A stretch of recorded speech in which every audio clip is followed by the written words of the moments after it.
ನಮಸ್ಕಾರ ವೀಕ್ಷಕರೇ, ಶಿವಚಕ್ರವರ್ತಿ ಚಾನೆಲ್ಗೆ ಸ್ವಾಗತ. ಯಾದಗಿರಿ ಜಿಲ್ಲೆ ಹುಣಸಗಿ ತಾಲೂಕಿನ ನಾರಾಯಣಪುರ ಬಸವಸಾಗರ ಜಲಾಶಯದಿಂದ ಬಲಪೀಡಿತ ಪ್ರದೇಶಗಳಿಗೆ ನೀರು ಹರಿಸುವಂತೆ ಆಗ್ರಹಿಸಿ ಕರ್ನಾಟಕ ರಾಜ್ಯ ರೈತ ಸಂಘ ಹಾಗೂ ಹಸಿರು ಸೇನೆ ಚನ್ನಪ್ಪ ಪೂಜಾರಿ ಬಣದ ವತಿಯಿಂದ ತಹಸೀಲ್ದಾರ್ ಅವರಿಗೆ ಮನವಿ ಸಲ್ಲಿಸಲಾಯಿತು.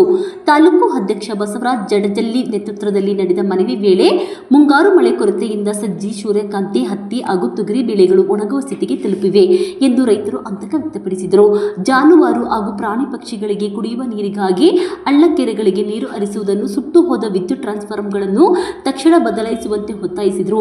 ಈ ಸಂದರ್ಭದಲ್ಲಿ ರೈತ ಸಂಘದ ಜಿಲ್ಲಾ ಹಾಗೂ ತಾಲೂಕು ಪದಾಧಿಕಾರಿಗಳು ಮತ್ತು ರೈತರು ಉಪಸ್ಥಿತರಿದ್ದರು. ವರದಿ ಹನುಮಂತ ದೋರಿ. ಪೂಜಾರಿ ಬಣ ತಾಲೂಕು ಸಮಿತಿ ಹುಣಸಗಿ ಇಂದು ಮಾನ್ಯ ತಹಸೀಲ್ದಾರರ ಮುಖಾಂತರ ಜಿಲ್ಲಾಧಿಕಾರಿಗಳಿಗೆ ಮನವಿ.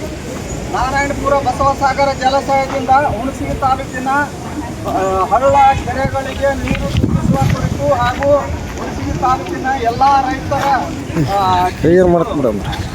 ಟಿಸಿಗಳು ಸುತ್ತಿರುವ ಪ್ರಯುಕ್ತ ಹಾಗೂ ತಾಲೂಕಿನ ಬರಗಾಲ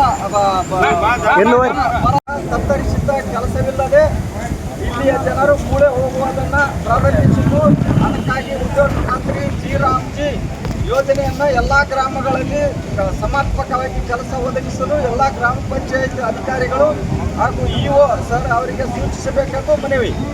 ನಂತರ 5ನೇದು, ಕುಡಿಯುವ ನೀರಿಗಾಗಿ ಎಲ್ಲ ಹಳ್ಳಿಗಳಲ್ಲಿ ಪ್ರತಿ ಗ್ರಾಮ ಪಂಚಾಯತಿಯಲ್ಲಿ ತುರ್ತು ಸಭೆ ಮಾಡಿ ಕ್ರಮ ಕೈಗೊಳ್ಳಬೇಕೆಂದು ಮನವಿ. ನಮಸ್ಕಾರ.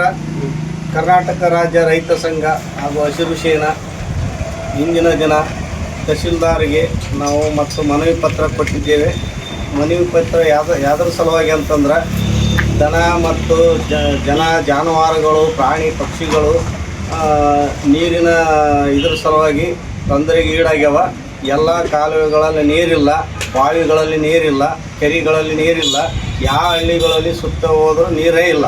ಅದಕ್ಕೆ ಕುಡಿಯೋಕೆ 2 TMC ನೀರು ಡ್ಯಾಮಿನಿಂದ ಹರಿಬಿಡ್ಬೇಕಂತೇಳಿ ಮಾನ್ಯ DC ಜಿಲ್ಲಾಧಿಕಾರಿಗಳಿಗೆ ಮತ್ತು ತಹಸೀಲ್ದಾರಿಗೆ ನಮ್ಮ ಮನವಿ ಮಾಡಿಕೊಳ್ತೀವಿ ಅಂತೇಳಿ 2 ಮಾತು.